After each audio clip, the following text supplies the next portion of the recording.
É um prazer estar aqui com vocês outra vez. E eu estava conversando com o Marcelo, né, que é interessante que cada vez que a gente vem aqui, tem gente nova.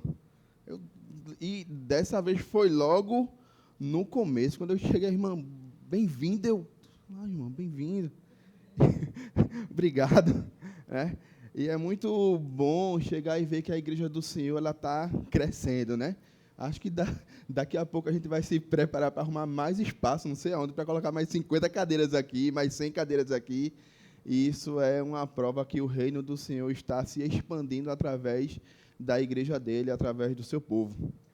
E essa manhã eu gostaria de meditar um pouco com os irmãos no livro de João, capítulo 13.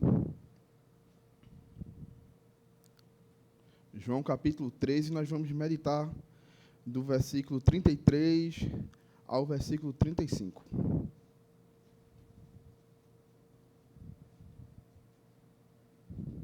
João 13, do 33 ao 35. Meus filhinhos, vou estar com vocês apenas mais um pouco. Vocês procurarão por mim. E como eu disse aos judeus, agora lhes digo, para onde eu vou, vocês não podem ir. Um novo mandamento lhes dou. Amem-se uns aos outros como eu os amei. Vocês devem amar-se uns aos outros.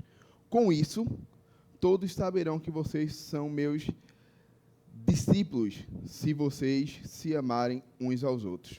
Vamos orar?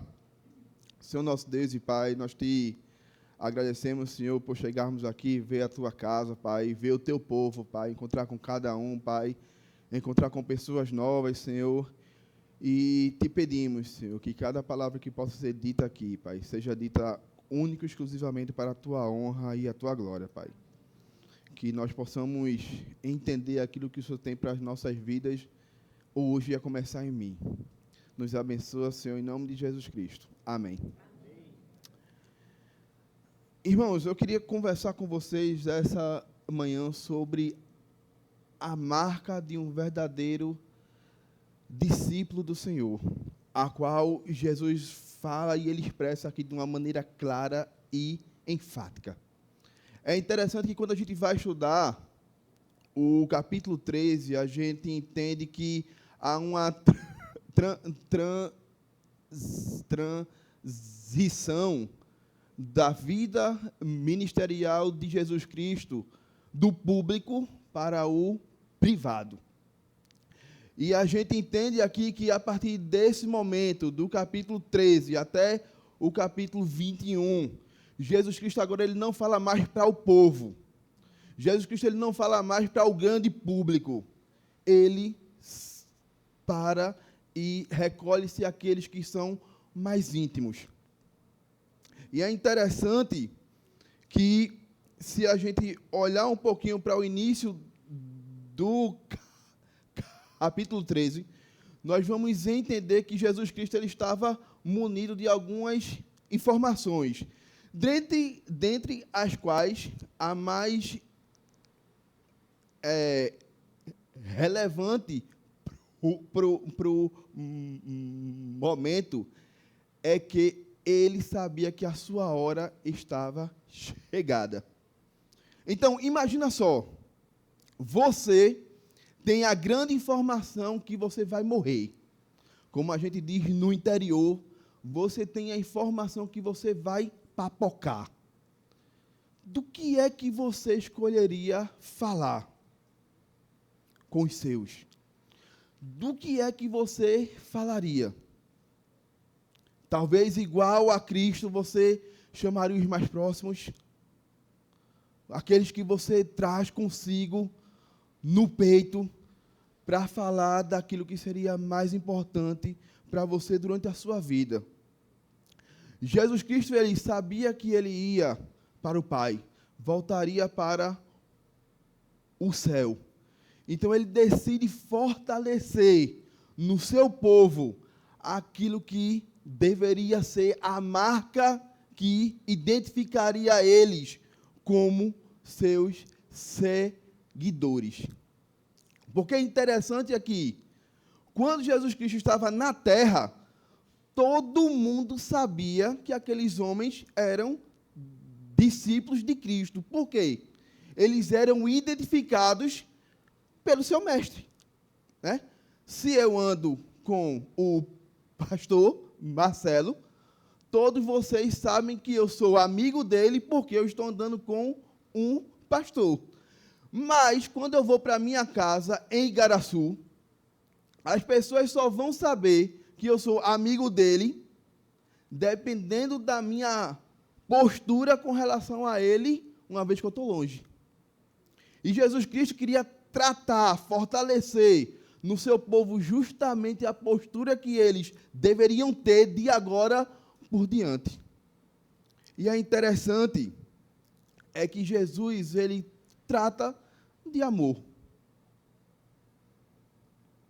E é interessante o como a mensagem de amor, ela vai fazer parte, ela faz ênfase, ela é uma palavra-chave de agora por diante.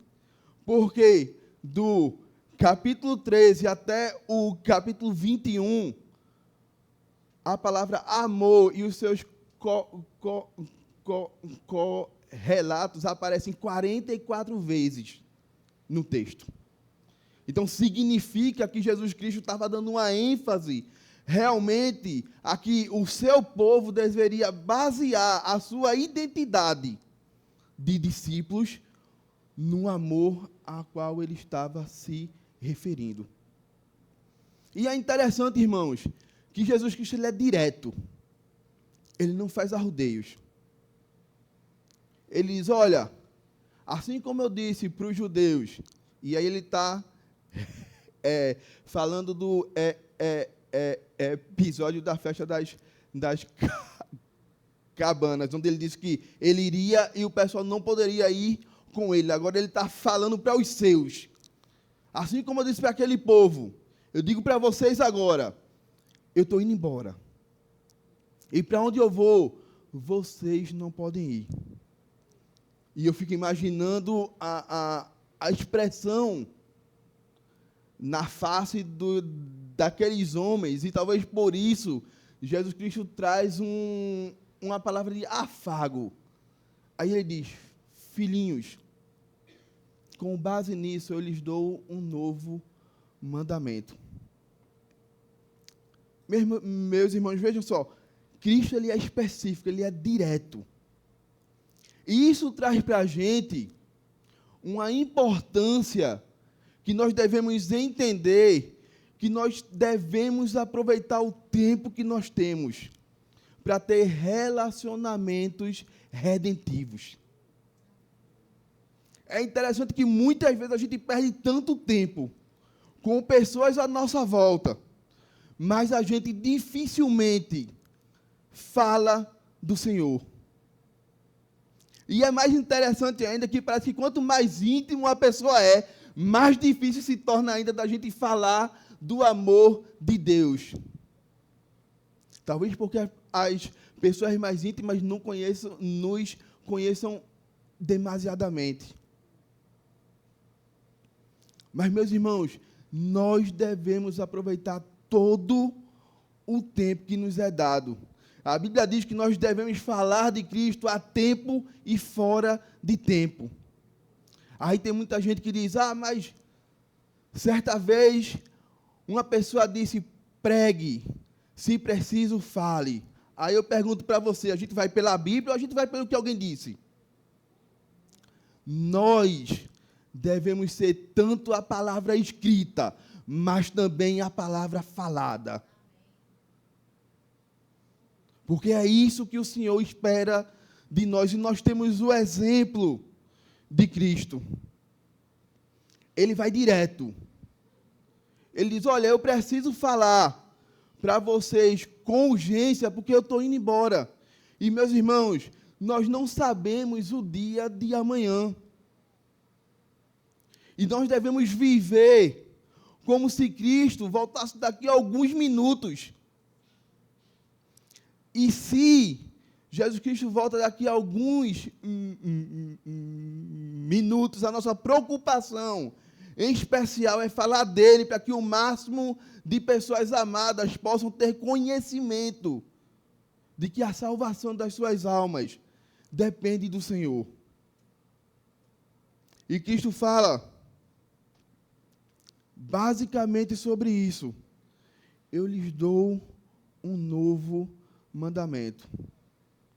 E é interessante que, não mais, como está escrito lá em Levítico 19, onde Jesus Cristo diz, olha, não vos vingueis, mas ame uns aos outros, assim como vocês se amam. Não mais também como está escrito em Mateus 22, que é quando ele vai resumir o maior dos mandamentos, quando aquele mestre da lei quer fazer uma pegadinha com ele. Agora ele eleva o patamar. Ele eleva o padrão. O amor não deve ser como a gente tem. O amor não deve ser ao nosso modo, mas o amor deve ser ao modo de Cristo. E é por isso, meus irmãos, que é tão difícil ser crente. E é por isso que ser crente não é para todo mundo. Porque amar como Cristo amou é verdadeiramente uma coisa onde nós estamos entregando o nosso eu e colocando as pessoas num patamar de importância maior do que nós mesmos. E quando a gente vê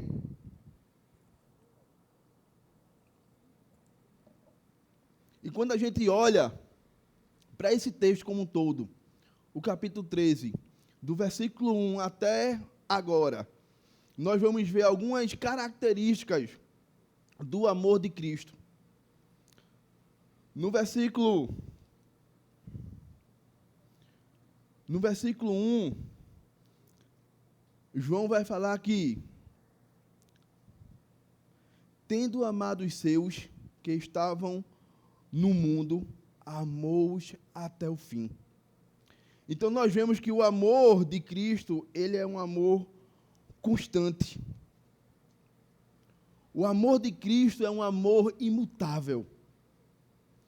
Ele amou aqueles homens de uma forma incondicional, de uma forma que não teve fim. E olha que Jesus Cristo sabia que ele iria ser traído por um, negado por outro e abandonado por todos. E mesmo assim, ele amou aquele povo ali. E é essa a nossa missão principal. É amar aqueles que não são amáveis. É amar aquele que nos aborrece. Como o próprio Cristo disse, olha, se vocês forem amar os que vos amam, que diferença faz? Né? Amar o meu pai é muito fácil. Eu quero ver amar um guarda que me multa, eu estando certo. Amar quem me dá um presente é muito fácil. Eu quero ver amar quem rouba alguma coisa minha. Mas nós somos chamados para amar essas pessoas. Nós somos chamados para amar um mundo que está mergulhado no pecado. Nós somos chamados para transparecer o amor de Cristo àqueles que não merecem, porque nós também não merecemos. Ou você acha que merece? Nós também somos imperfeitos. E uma coisa que eu aprendi na vida, pelas batalhas da vida, é que quando eu entendo as minhas falhas, quando eu reconheço as minhas falhas, eu sou capaz de olhar para as falhas do meu próximo com mais carinho, com mais afeto. Então, amar o próximo, antes de mais nada, é exercício de auto-reconhecimento. É entender que, da mesma forma que eu não sou merecedor da graça, mas eu a tenho pelo sangue de Jesus Cristo, o meu próximo também é beneficiado da mesma forma. E muitas vezes o agente dessa graça somos nós. Principalmente na igreja do Senhor. Porque uma coisa eu digo para vocês. Na igreja vai ter o exemplo de tanto como eu devo ser, mas também um exemplo de como eu não devo ser. É fato. Talvez você frequenta aqui a igreja porque você se frustrou em algum momento da sua caminhada com alguma igreja por aí. Meu irmão, vou dizer para você, a sua caminhada aqui nessa igreja vai depender muito da sua postura com relação ao amor. Esse semestre nós estávamos ensinando sobre o livro de Atos, lá na igreja que eu faço parte. E interessante é que, como a maioria das pessoas tem aquela ilusão de que a igreja de Atos era uma igreja perfeita. Aí teve uma irmãzinha, ela falou, olha, eu queria era fazer parte da igreja de Atos, porque na igreja de Atos só tinha perfeição. Aí eu falei, irmã, vamos analisar com base dos primeiros 120. Dos primeiros 120, o grupo que estava lá era a família de Jesus, que achava que ele era doido, no começo. Nós temos Pedro, que negou a Cristo. Nós temos discípulos que eram conhecidos como filhos do trovão, porque queria orar para que o fogo caísse, queimasse todo mundo. Essa era o começo da igreja. Então, meu irmão, se você está vindo para a igreja procurando perfeição, vá se adaptando. Vá se adaptando, porque a igreja nada mais é do que um grupo de pessoas imperfeitas que, apesar das suas falhas, buscam glorificar ao nome do Senhor. E isso a gente só consegue entender, isso a gente só consegue absorver quando nós entendemos o amor de Cristo por nós e o quanto nós devemos compartilhar desse amor com o nosso próximo. É um amor constante. É um amor que não nos leva a desistir fácil das pessoas, porque, meu irmão, a gente desiste fácil das pessoas. E uma coisa que eu tenho orado sobre a minha própria vida é que Deus me dê forças para não desistir de alguns irmãos. E essa deve ser a nossa oração, porque foi o exemplo que Cristo nos deu. Ele sabia do que ia acontecer, ele sabia que ia ser traído, ele sabia que seria negado, ele sabia que ia ser abandonado, mas mesmo assim, a Bíblia diz que ele os amou, e os amou até o fim. Uma outra característica do amor de Cristo é que o amor de Cristo é um amor baseado em sua humildade. Se nós voltarmos um pouquinho, nós vamos ver que Cristo, ele lava o pé dos seus discípulos. Interessante aqui, a função de lavar os pés era a função do escravo mais baixo. E quando nós olhamos para o exemplo de Cristo, é que a postura dele se difere da postura dos seus próprios discípulos ali. Porque se nós olharmos para Lucas 22, o que é que eles estavam comentando? Quem é o maior dentre nós aqui? Quem é que vai ficar do lado de Cristo? Quem é o mais proeminente entre nós? E Jesus Cristo, ele chega e dá uma resposta com atitude. Ele chega e ele toma a postura de um servo e lava o pé dos seus discípulos. Meus irmãos, quando nós amamos o nosso próximo, nós participamos de uma certa forma do que Filipenses vai falar sobre o esvaziamento do Senhor. A diferença é que Cristo ele se esvazia da sua glória. E quando nós amamos o nosso próximo, nós estamos nos esvaziando de nós mesmos.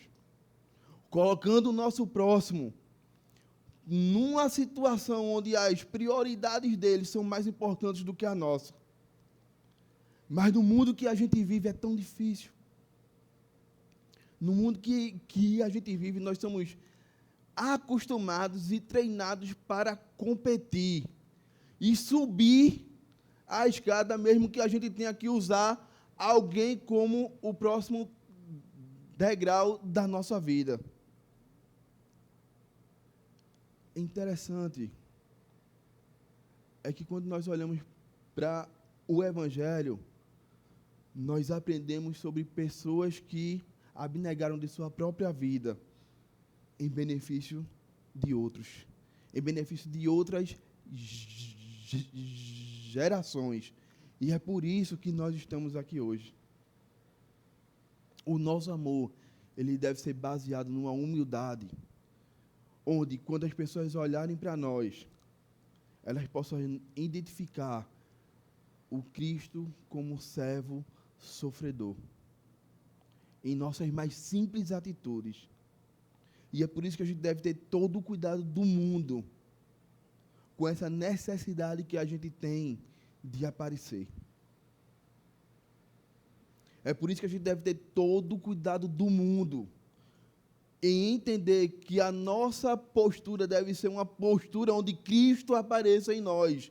E cada vez mais a gente vai diminuindo. Como João Batista disse, importa que ele cresça e que eu diminua. O Evangelho, irmãos, não é um meio da gente se tornar famoso. O Evangelho não é um meio da gente se tornar um superstar. O Evangelho é um meio que Deus quer usar as nossas vidas como uma forma de atrair os perdidos. Através de nós e apesar de nós. Esse é um outro exemplo que Jesus Cristo deu. E é interessante que ele vai falar, eu dei esse exemplo para que vocês possam cumprir. O nosso amor ele não deve ser só de palavras. O nosso amor ele deve ser de atitudes. Quando Paulo vai falar lá naquele texto lá em Coríntios sobre o amor ele é paciente, é bondoso, é longânimo, tudo isso é atitude. Mas se a gente só viver falando e a gente não fazer, as pessoas nunca vão reconhecer o amor de Cristo em nós. E uma última característica do amor de Cristo nesse texto é que o amor de Cristo ele é um amor sacrificial. Talvez, meu irmão, você tenha vindo aqui massacrado pela vida. Talvez você tenha chegado aqui ferido por situações, achando que ninguém te ama. Nós, como igreja do Senhor, estamos apresentando para você um Deus que se fez homem e um Deus que morreu por amor a você. Tudo isso aqui que Jesus estava vivendo nesse momento aqui, e tudo que ele ainda ia passar, tinha um objetivo claro: a salvação da sua alma, a salvação da nossa alma, a nossa redenção. Meus irmãos, nós não podemos ter um amor onde ele não tenha um objetivo. O nosso amor, ele deve ter um objetivo claro, assim como Cristo tinha um objetivo extremamente claro. Ele não vacilava quando o assunto era a redenção dos perdidos.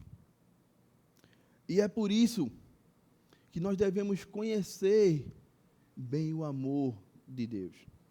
Nós conhecemos bastante o versículo que está lá em João 3,16, né? Porque Deus amou o mundo de tal maneira que deu seu Filho unigênito para que todo aquele que nele crê não pereça, mas tenha a vida eterna. Mas será que a gente consegue dizer de cor 1 João 3,16? Nisto conhecemos o amor de Deus, onde Cristo deu a vida por nós, e nós devemos dar a vida pelos nossos irmãos. Esse é o objetivo primeiro, e esse é o objetivo final da igreja. Esse é o objetivo primeiro, e esse é o objetivo final do discípulo de Cristo. Essa é a identidade primeira, e essa é a identidade final de um verdadeiro discípulo do Senhor. A marca que Jesus espera que nós carregamos em nossa vida não é o nosso conhecimento teológico, não é o quanto nós conhecemos da Bíblia, não é o quanto nós cantamos bem, não é o quanto nós manifestamos os dons espirituais, não é os milagres que nós possamos uma vez na vida operar, não é a nossa ortodoxia, não. Cristo falou que nós seríamos conhecidos como discípulos dele se a gente exercitasse o amor. E nada mais. E é esse o grande desafio de nós como igreja do Senhor. É manifestar esse amor de uma forma que nós possamos atrair as pessoas a Cristo. E esse é o grande desafio dessa igreja. Manifestar o amor, criar pontes numa cidade repleta de muros. Criar pontes numa cidade repleta de grades.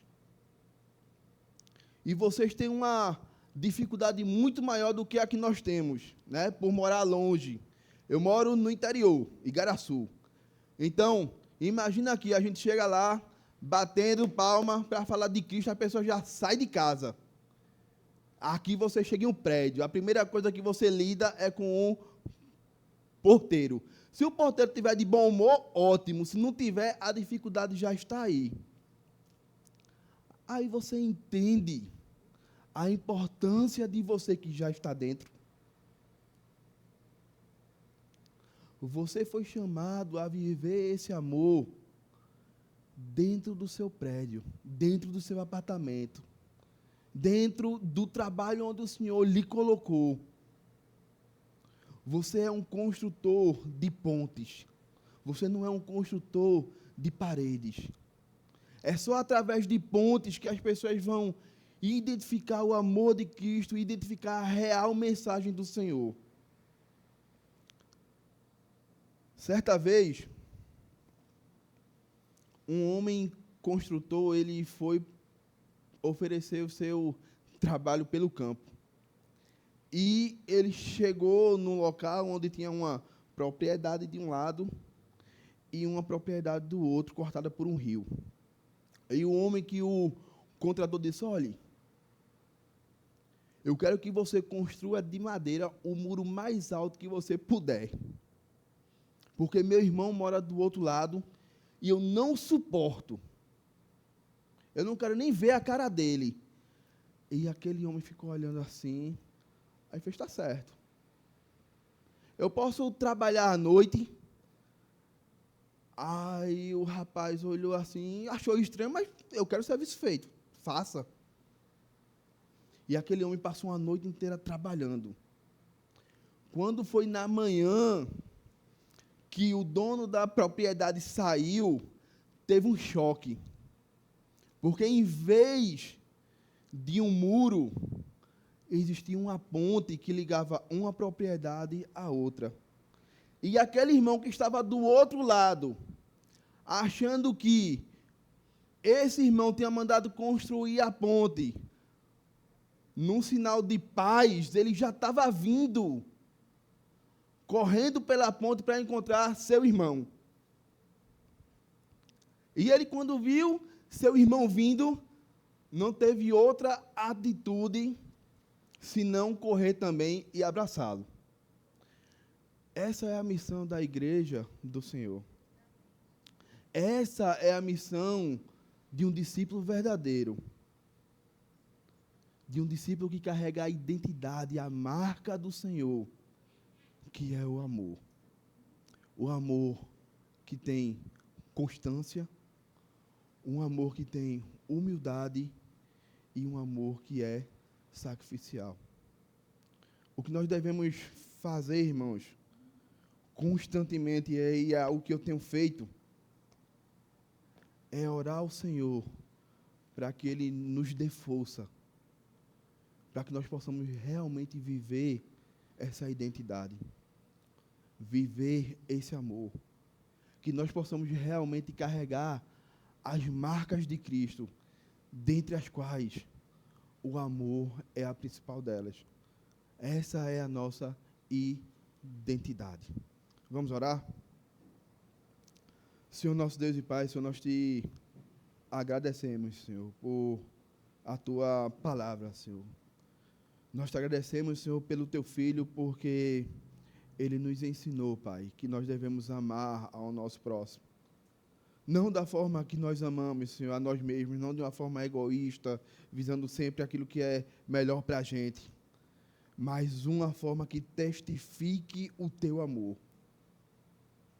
Pai, nos ensina, Senhor, nos dá coragem, Pai, e nos dá força para vivermos esse amor, quando muitas vezes o nosso orgulho nos atrapalha tanto. Que nós possamos, Senhor, saber perdoar, mas também pedir perdão, Pai, quando necessário for, Senhor.